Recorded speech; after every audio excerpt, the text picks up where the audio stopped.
sweethearts, it's hair dye day, and what? Hello, Miss Phoebe. Miss Phoebe. Say hello to Miss Phoebe. Hello to Miss Phoebe.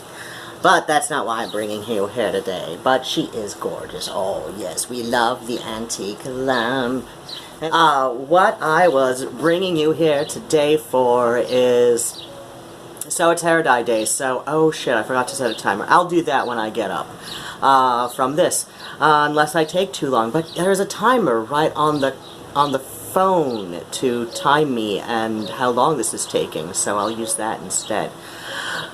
But, again, I get so easily distracted. This is why so many of my friends are pretty sure that I've got ADHD inattentive, but my psychiatrist is like, you know, you're relatively functional, you probably do, so there's no real need to evaluate, but, you know, you're just more on the functional end of it. I'm like, oh, but it would be nice to have a proper diagnosis from a second psychiatrist. But again, I get so easily distracted with things. But I wanted to mention the we were talking on Reddit about it, and I really am curious to know, like, when Goth Types stopped being a Net.Goth, which would be like net period goth, as in like Usenet, and then generally initially it was Usenet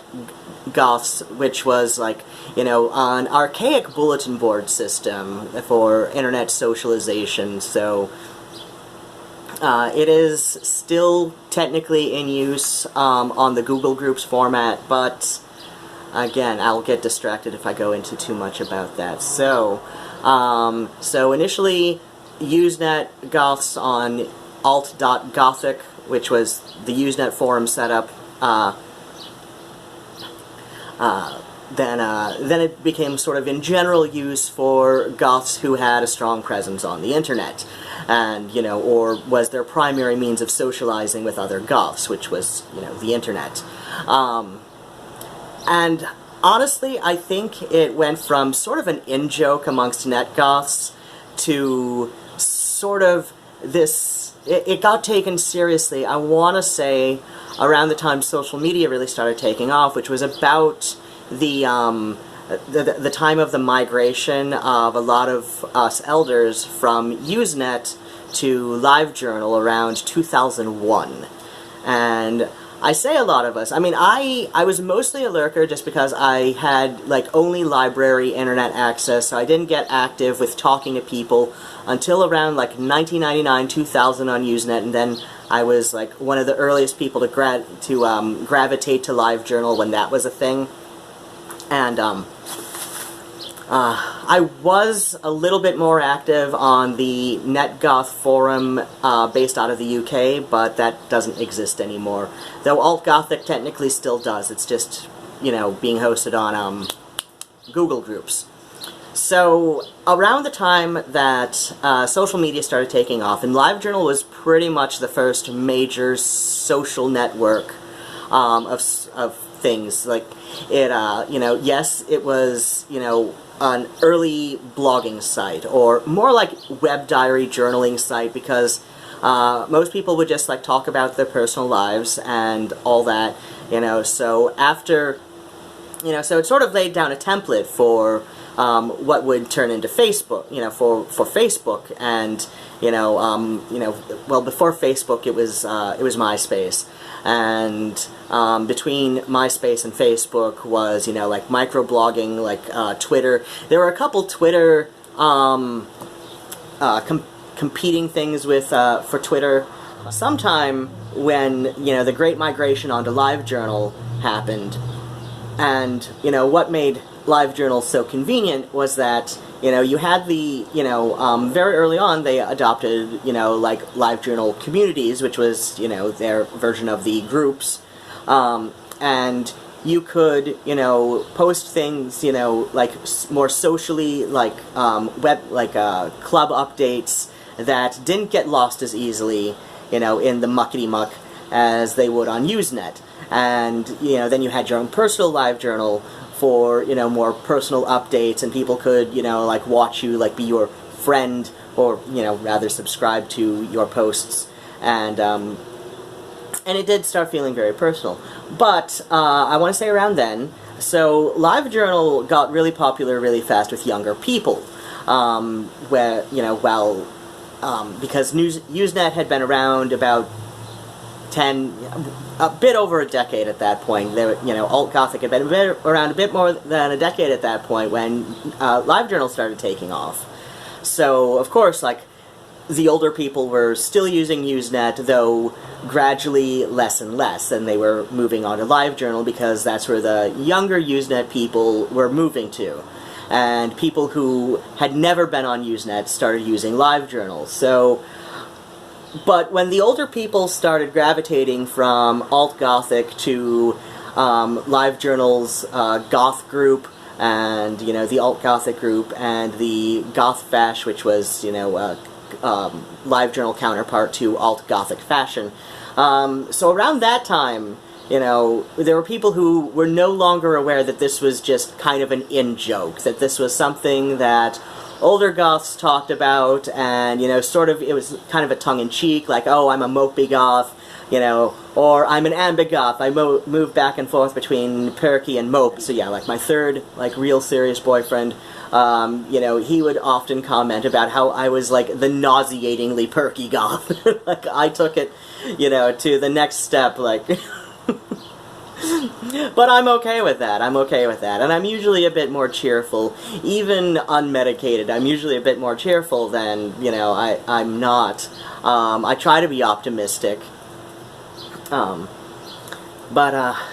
yeah, like, you know, around the time of LiveJournal, I want to say 2001, 2002, people started taking it a little less as a joke and a little bit more seriously, and it was sort of a gradual step.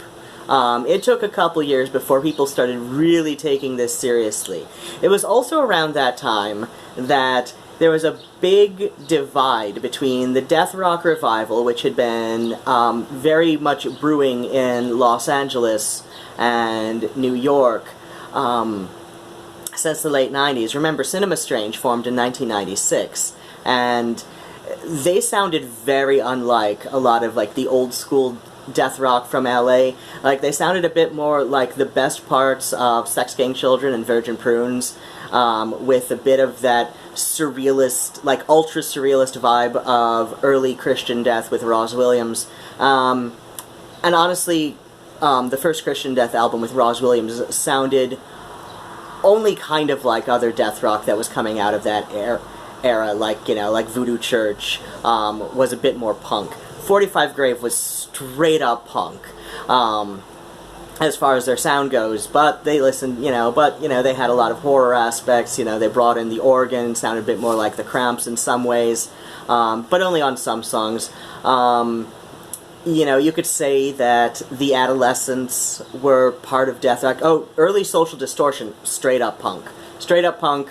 For like their first two albums, then Mike Ness went to prison and came back, and it was more like psychobilly sort of thing, but still, he had that death rock street cred, you know, but, you know, and they were always regarded as kind of a death rock band, at least early on, because, you know, I mean, you got their little skeleton guy, you know, dancing in their early logo stuff, on their early t-shirts and whatever, so, oh, sorry, Phoebe, accidentally kicked her toes. So, you know, and then after Cinema Strange, there were a lot of bands, and I was recently, like, discussing this with somebody on Reddit, r/Goth, about how, you know, no, actually, like, Cinema Strange sounded very unlike, you know, the staple sound of the LA death rock. And it was actually, like, later, you know, it was bands that formed after Cinema Strange that started sounding like Cinema Strange, and they were saying, like, no, Cinema Strange sounds totally like LA Death Rock. I'm like, no. There were other bands, usually from outside the LA area, that kind of copied the Cinema Strange sound, because, you know, Cinema Strange had been around much longer than those bands, like Christ v. Warhol, Eat Your Makeup. Bloody Dead and Sexy was one of the first bands to really, you know, like, go for that Cinema Strange only Theater of Pain sort of sound. They're a bit more on the punk tinge than Cinema Strange was in their sounds, but yeah. Yeah, it was around 2001, 2002 that you started seeing this gradual move from the Goth Types being sort of an Elder Goth, at that point Elder Goth, in joke, to people taking it sort of seriously. In fact, like, early on, and I'm going to link below, after, of course, this finishes processing on, because I just do this all from my phone. Early on, like, Cybergoth was mostly goths who worked in the tech industry. Like, there were Net.Goths who, you know, had a presence on the internet, you know, or who largely communicated with other goths via the internet, and then you had cybergoths who worked in the tech industry or were otherwise very technologically proficient, even if their primary job was something else. But it was the 90s, so you were probably working in the tech industry if you were very proficient in such. Not like now, where you can, like, go to school for computers and end up, you know, working at Starbucks because all the computer jobs are going overseas because capitalism, yay! But then you started getting the cyber ravers coming in. Again, it was around 2001, 2002, when Future Pop, which was basically like synth pop, who listened to a lot of Depeche Mode and Front 242, primary example of which would be V&V Nation. Like, their first album sounded very Front 242, and then they fell in love with, and then, like, Ronan Harris fell in love with Depeche Mode, and the rest is history, right? With that whole V&V Kava Pop to Coil 23, you know, sort of genre that later Ronan Harris called it future pop. But, you know, the cyber ravers who, you know, got into synth pop, you know, would start cross-pollinating into the goth clubs and request, like, you know, V&V Nation, Covenant, Apoptoligmica, Berserk, however you say it, and one, Assemblage 23, and so that got oversaturated. And so I brought up death rock because around 2001, to 2003, there was this huge divide between the old school death rockers, you know, who were very much having a renaissance in Los Angeles and New York, and the cyber goths, or, you know, who became known as cyber goths after usurping the title from, you know, the tech industry goths of the 90s. You know, and, you know, because you were into cyber rave, but also goth, and your fashion reflected this. So, you know, and there was this very deep divide between the two, in the early aughts, and so, that, I'd say, like, around 2003 is when this really started being taken seriously, and there's a bit of a backlash to, you know, all of these goth types being taken seriously. I want to say it reached its apex when Goth Craft by Raven Digitalis was published in 2004, 2005. Hold on, I'm gonna go get my copy of the book. Again, yes, I left my shawl off. Go sit on a tack. Okay, so, Raven Digitalis, Goth Craft. When was this originally published? I've gotta get my good tape for the things. No. Let's see, publisher information. Oh shit, this is that new. Okay, so, 2007. Can we read? I don't know, maybe one of you can. So 2007 was when, in fact, this was a third printing, too.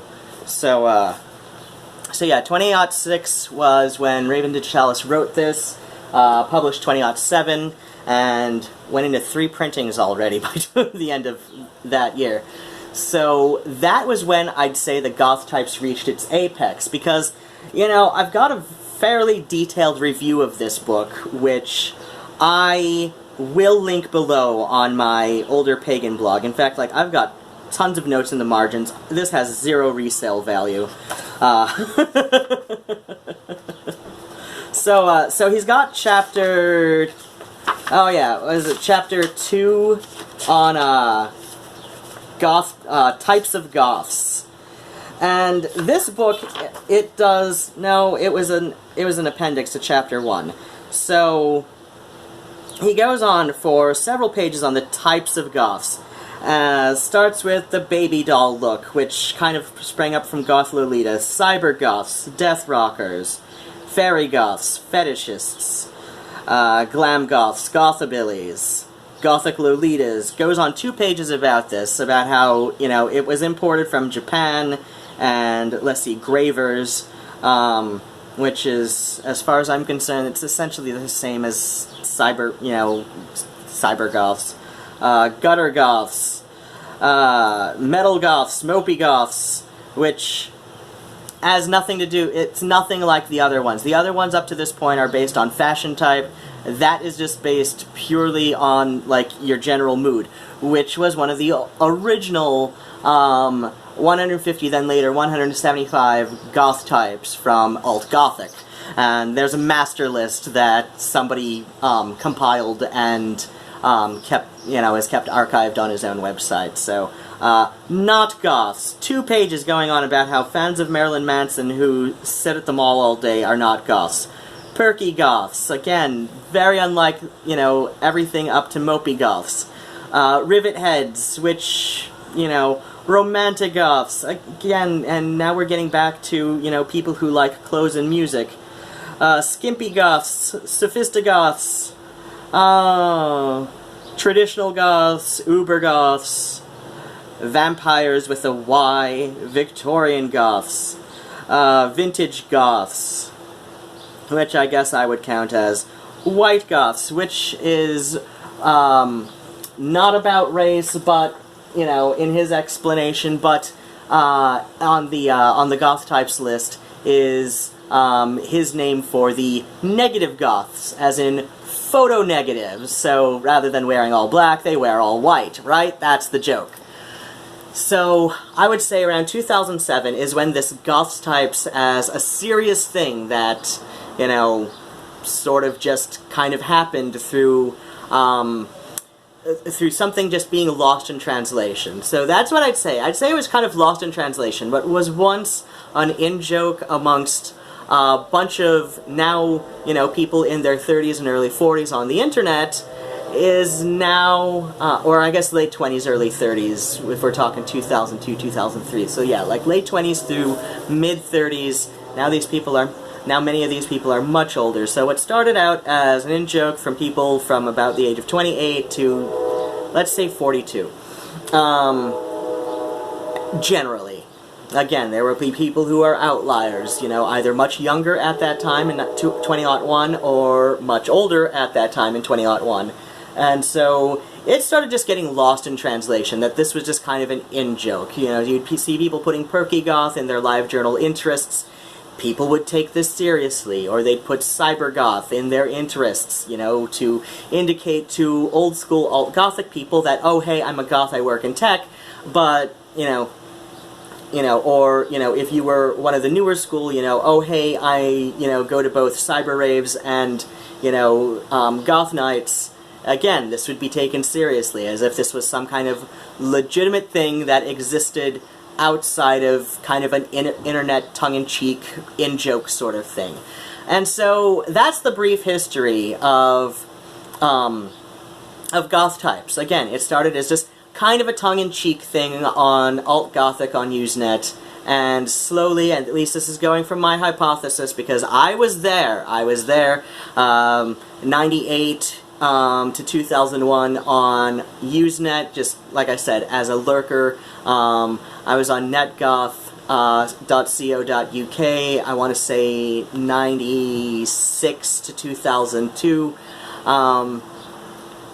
Again, like, up until about 99, 2000, this was all at the library, except during summers. That's why I spent a lot of time on Net.Goth, because I lived in the UK with my sister and my brother-in-law during the summers. So, so around 96 to 2001, I was like one of the, you know, I was on the younger end of the first generation internet goths. Very much on the younger end, so we're talking like me, like, you know, 15, 16 years old at the beginning of this. And then around 2001 to 2003, you know, it started getting lost in translation, that this was a joke that younger people were taking seriously. So if you were in high school then, you probably saw this and you probably thought, oh my gosh, this is a serious thing. I've got to find my goth type to be a goth. Because all of these older people than me have these goth types listed in their LiveJournal interests.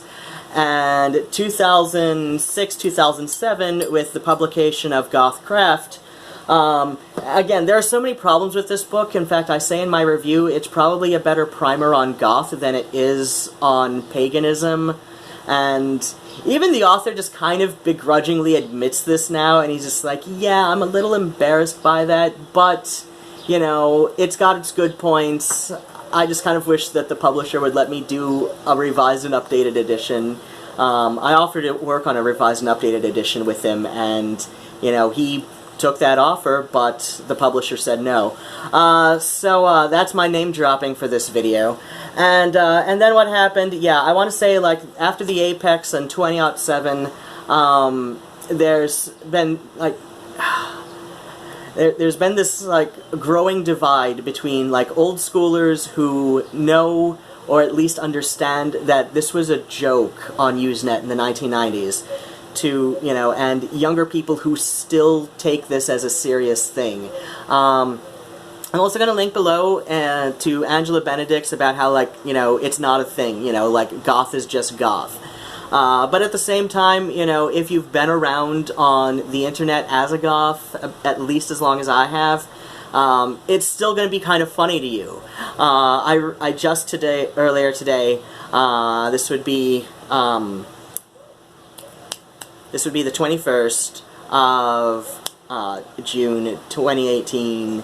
I earlier today posted to Reddit the old 175 Usenet Alt.Gothic Goth Types, and somebody says, oh my god, this is the most cringeworthy thing, and, like, suddenly there's, like, you know, 3 people in addition to my, like, within the first half hour saying, no, this is old school Gothic humor from the 90s, you better respect your elders. So, so yeah, that's kind of how it became a thing, how, you know, from its humble beginnings as just this kind of internet in-joke. This was just something we thought were funny, and now it's sort of this thing that won't die, and we're kind of hoping it will. We're kind of hoping, a lot of us old schoolers with better education of the baby bats, or kindergoths, you know, that this will become more, that we will be, that we will bring more awareness, that this is just an old school in-joke at best. It's not really a thing with elder goths, you know, this is not a thing, you know. Hopefully you outgrow believing this is a thing. And, alright, I'm at the 20-minute mark for my hair being wrapped. I've got about another 10 minutes before I should go wash my hair. So, again, I love you all. Thanks so much. Please like, subscribe, bell thing. Check out my other social media jobbies, and I love you, bats and kisses, and please take care of yourselves. Alright, take care, and bye-bye.